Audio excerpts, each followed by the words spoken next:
주말 사이 있었던 주요 외신 헤드라인 함께 확인해보는 머스노5 시간입니다. 모두가 주목하고 있었던 미국과 중국과의 만남, 일단은 긍정적으로 마무리된 것으로 평가를 받고 있습니다. 구체적인 내용은 현지 시간 12일에 발표될 예정인데요. 일단 지금까지 나왔었던 주요 코멘트들 함께 정리를 해보도록 하겠습니다.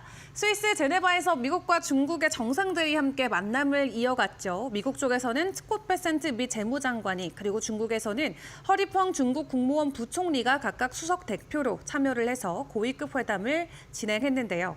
협상 종료 이후에 베센트 장관은 매우 중요한 무역 분야에서 양국 간의 실질적인 진전이 있었다. 그리고 논의도 생산적이었다라고 평가를 했습니다.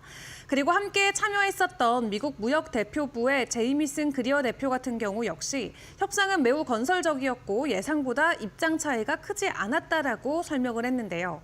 중국 측의 허리펑 부총리 같은 경우도 상당한 진전을 이뤘고 중요한 컨센서스를 형성했다면서 양측은 통상 경제협의 메커니즘을 구축하기로 합의했다고 밝혔습니다.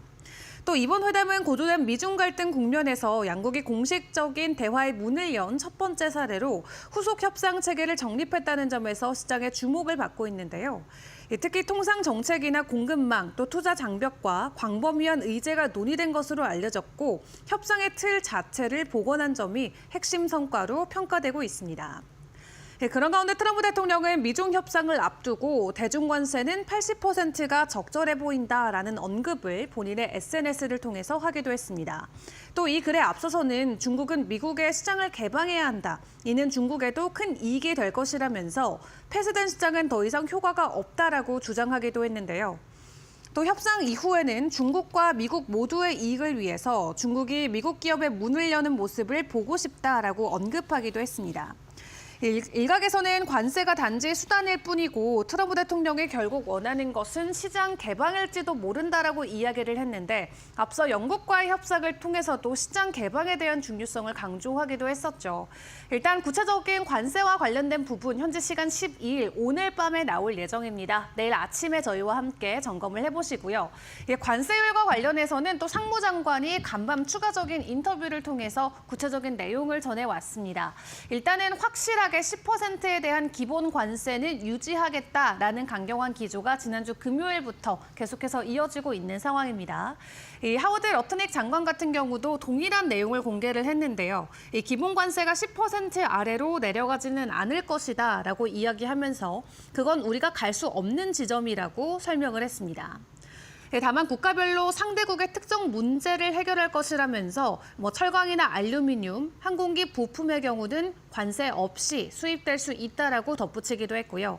앞서 영국의 사례를 보더라도 해당 부분에 대한 부분을 체크를 해볼 수가 있었죠. 대부분의 수입품에는 여전히 10%의 기본 관세가 적용됐지만 영국산 철강이나 알루미늄에 대해서는 25%의 관세를 폐지하고 이 영국이 100억 달러 규모의 미국 보잉사 항공기 구매 조건으로 영국 롤스로이스사의 항공기 엔진 부품에 대한 관세를 면제해주기도 했습니다.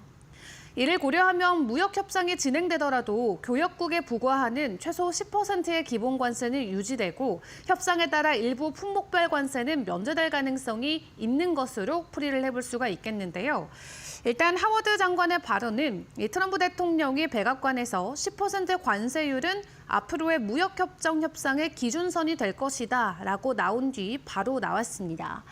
관세로 인해서 소비자가 비용을 부담하게 될 것이라는 비판에 대해서는 국가들과 기업이 부담하게 될 것이다라고 일축하는 모습을 보이기도 했는데요. 일단 일부 생활용품 가격 같은 경우도 이미 미국 안에서는 상승세를 보이고 있고 또 대통령의 관세 발표 이후 소비자들의 신뢰 지수가 크게 떨어졌다라는 부분에서 앞으로 나오는 데이터를 보다 면밀하게 확인을 해보는 게 현재는 중요한 시점입니다. 다만 미국의 정상들은 계속해서 긍정적으로 현재 이 무역 협상의 진전 상황들을 전해오고 있는데 실제 데이터는 어떻게 반응을 하고 있을지 이번 주에 발표되는 주요 이 지표들 함께 점검을 해보시는 게 중요할 것 같습니다. 이번 주 뉴욕 증시 안에서는 인플레이션의 데이터들이 대거 발표가 됩니다. 그 안에서 가장 중요하게 주목해볼 부분은 바로 CPI가 되겠죠. 현재 월가에서 전망하고 있는 CPI 전망치부터 좀 체크를 해보겠습니다. 팩트셋에 따르면 시장은 4월 CPI가 전월 대비는 0.3% 그리고 전년 동기 대비는 2.3% 상승했을 것이다. 이렇게 전망을 하고 있습니다. 또 함께 발표되는 소매 판매 같은 경우는 전월 대비 0.1%, 전년 대비는 3.4%의 증가가 예상되고 있고요. 13일에는 4월의 CPI가 그리고 15일에는 소매 판매 지표가 공개가 됩니다. 현재 이러한 상황을 놓고 이 존앤콕 인베스트먼트 매니지먼트의 한 수석 전략가 같은 경우는 CPI가 만약 예상을 웃돌고 소매 판매가 부진하게 나온다면 고물가와 소비 위축이 동시에 나타나는 스태그플레이션의 우려가 다시 한번 부각될 수 있다 이렇게 지적을 했습니다. 그리고 실적 발표 이제 마무리 국면에 들어가고 있는 상황인데요. 일단 오는 15일에는 미국 최대 유통기업인 월마트의 실적 발표 예정이 돼 있습니다. 이 실적을 통해서 소비 트렌드뿐만 아니라 수입 물가 흐름도 파악할 수 있기 때문에 시장에 관심이 크게 쏠리고 있는 상황이고요. 최근 월가에서는 시장을 놓고 경기 방어력이 높은 필수 소비재 그리고 공공재 섹터에 대한 주목도가 높아지고 있습니다. 이 S&P 500 지수 자체가 올해 들어서 3.7% 하락한 반면 해당 sek터들은 5% 이상의 상승률을 기록하고 있는 상황인데요. 이를 놓고 시장 일부에서는 이 시장이 위험 회피 모드에 접어들면서 해당 업종들이 주도권을 계속해서 유지할 가능성이 크다라는 이야기도 현재 내놓고 있는 상황입니다. S&P 500 지수 일단 지난달 8일 저점 이후에 10% 넘게 반등을 해주긴 했는데 추가 상승을 위해서는 관세 협상과 관련돼서 실질적인 진전이 필요하다는 분석도 나오고 있습니다. 이 BITG의 기술 전략가 같은 경우는 최근 반등 자체가 미중 완화 기대감 덕분에 올라왔는데 만약 결과가 실제적으로 시장의 예상치에 미치지 못한다면 단기적으로 주가가 또 하락할 수 있다는 부분은 가능성을 열어둬야 된다 이야기를 하고 있는데요. 그렇기 때문에 10일 현지 시간에 발표되는 공동성명의 내용이 더욱더 중요할 수밖에 없겠습니다. 자, 이런 시장 분위기 안에서 지난주 금요일 홀로 주가 상승을 보였었던 테슬라의 소식들도 좀 점검을 해보도록 하겠습니다. 지난주 금요일에는 일단 다음 달에 있을 로보택시에 대한 기대감 때문일지 홀로 3%가 넘는 주가 상승을 보였는데요. M7 안에서는 가장 가파른 상승을 보여줬었습니다.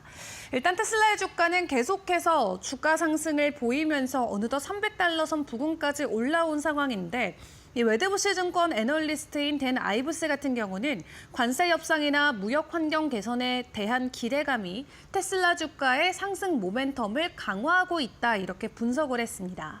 또 미중 협상 재개와 함께 관세율 조정 가능성이 부각되면서 공급망 부담이 완화될 것이라는 전망도 투자자들의 낙관 심리를 자극하고 있는데요. 또 투자들 사이에서는 테슬라의 로보택시 프로젝트가 다시 한번 주목을 받고 있습니다. 전 테슬라 엔지니어였던 프랭크 아샤르는 최근 테슬라가 자율주행 분야와 관련해서 이 항공 우주 산업의 스페이스 X처럼 파괴적인 혁신을 이끌 것이란 전망을 내놨는데 해당 내용이 투자자 커뮤니티를 중심으로 빠르게 공유되면서 기대감을 키우는 요인으로 작용하기도 했습니다. 테슬라는 오는 6월에 오스틴에서 로보택시 서비스를 최초로 선보일 가능성이 현재 높아 보입니다. 실제 출시가 될 경우에는 기존 전기차 제조업체에서 모빌리티 플랫폼 기업으로의 전환을 본격화하는 신호탄으로도 해석을 할 수 있는 만큼 로보택시에 대한 기대감이 시장 안에서는 크게 올라오고 있는 상황이고요. 다만 밸런스에서는 로보택시 서비스가 투자자 기대에 미치지 못하게 될 경우 주가에는 단기적인 충격이 올 수도 있다라면서 경계심도 함께 전하기도 했습니다. 그리고 또 다른 핵심 포인트는 테슬라의 에너지 부분이 되겠죠. 일론 머스크가 이끄는 AI 스타트업 xAI가 최근 자사의 초대형 데이터 센터 콜로서스에 테슬라의 메가팩 배터리 시스템을 도입했다라는 내용을 공개를 했습니다. 블룸버그에 따르면 xAI 같은 경우는 1년 동안 2억 3천만 달러의 메가팩 도입에 투입을 해온 것으로 알려졌는데 이렇게 테슬라는 자율주행 외에도 AI나 에너지, 인프라에 이르는 다양한 생태계를 구축하고 있고 시장 안에서는 테슬라 주가의 재평가 요인이 되어줘야 된다라는 코멘트들도 나오고 있습니다. 네, 그런 가운데 텍사스 의회가 소액주주들의 기업 영향력을 크게 제한하는 법안을 통과시켰습니다. 이에 테슬라와 같은 기업들이 델라웨어주에서 겪었던 법적 분쟁을 피할 수 있는 보호막이 될 전망으로 예측이 되고 있는데요. 법적 분쟁 이슈와 함께 추가적인 가격 상승에 대한 기대감이 높아질 수 있을지 오늘 개장하는 시장 안에서 테슬라의 추가적인 주가 상승 함께 기다려보도록 하겠습니다. 자, 그런 가운데 주말 사이 비트코인은 다시 한번 추가적인 가격 상승을 보였습니다. 10만 5천 달러 부근까지 올라오는 모습이 보여졌고요. 현재 시각 기준으로는 10만 4,204달러 선을 지나가고 있습니다. 일단 미국과 중국 간의 협상 기대감으로 함께 올랐었던 비트코인과 암호화폐인데요. 사실상 내재적인 가치 평가에 대한 기대감이 이 주가 상승에는 더 큰 도움이 되어주고 있습니다. 미국의 M2 통화량 공급량이 증가되고 있다는 부분과 최근에 기관들이 지속적으로 비트코인 현물 ETF를 매수해주고 있는 부분, 여러 가지 좀 종합적인 데이터들을 놓고 투자자들의 투자 심리가 큰 폭으로 개선되면서 추가적인 가격 상승이 나오고 있고 비트코인의 가격 상승과 함께 일부 알트코인들도 주간 단위로는 높은 상승률을 보여주고 있습니다. 특히 이더리움 같은 경우는 지난 2021년 이후 처음으로 주간 단위 30%가 넘는 주가 상승을 강하게 보여주고 있는데 이번 주에 발표되는 인플레이션 지표 또한 이 코인 시장에는 중요한 변수로 작용이 될 수가 있는 만큼 발표되는 CPI 그리고 소매 판매까지 함께 꼼꼼하게 점검을 해보시면 될 것 같습니다. 지금까지 머스노 5 시간이었습니다.